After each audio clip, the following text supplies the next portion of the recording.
হক্কানি পীর ও মুর্শিদদের দরবারে সুন্নি আকীদা শিক্ষা দেওয়া হয়।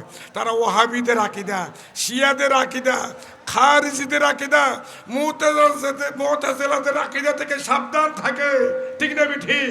বর্তমানে কিন্তু শিয়াপন্থীরা এই পাক ভারত উপমহাদেশে দক্ষিণ পূর্বে শিয়ায়, বিশেষ করে বাংলাদেশের স্বাধীনতা ভূখণ্ডে আহলুস সুন্নাত ওয়াল জামাতের ব্যানার লাগিয়ে তাদের সেই বিভ্রান্ত আকীদা এই জমিনে রোপণ করতেছে। বলে নাউজুবিল্লাহ।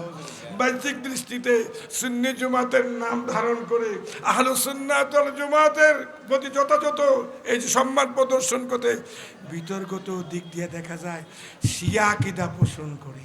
তাদের থেকে সামনে থাকবেন বাবা যান।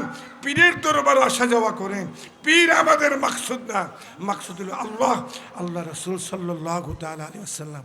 আমার ছোট বাবা যান এই সৈয়দ মাহির আল হুসাইনি সাহেব ওই আমাদের হাজিপুর হাতুরাপাড়াতে বক্তব্য দিতে গিয়ে হজরতে আমিরে মুআবিয়া রাদিয়াল্লাহু তাআলা আনহু থেকে হাদিস বর্ণনা করলেন এবং তিনি অনেক প্রশংসা করলেন। আগে মারহাবা। ইমাম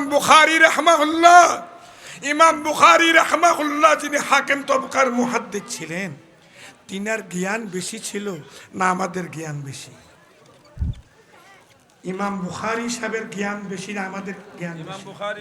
আরে तमाम পৃথিবী সমস্ত মুফতি মুহাদ্দিস মুফাসসিরদের ইলম এক পাল্লায় দিলে ইমাম বুখারী রাহমাহুল্লাহর ইলমের তুলনা একটা পশম বরাবর হবে না। ঠিক না ঠিক?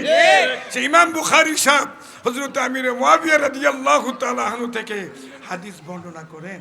আর তথাকথিত নামধারী পীর বলেন আর আলেম বলেন, ঠিক না, টুটাফাটা কিছু ইতিহাস পড়া ওই যারা যে সমস্ত ঐতিহাসিকরা শিয়া আকীদা পোষণ করে তাদের কিতাব পড়ে সহজ সরল মানা মানুষদেরকে বিভ্রান্ত করার চেষ্টা করতেছে। নাউজুবিল্লাহ।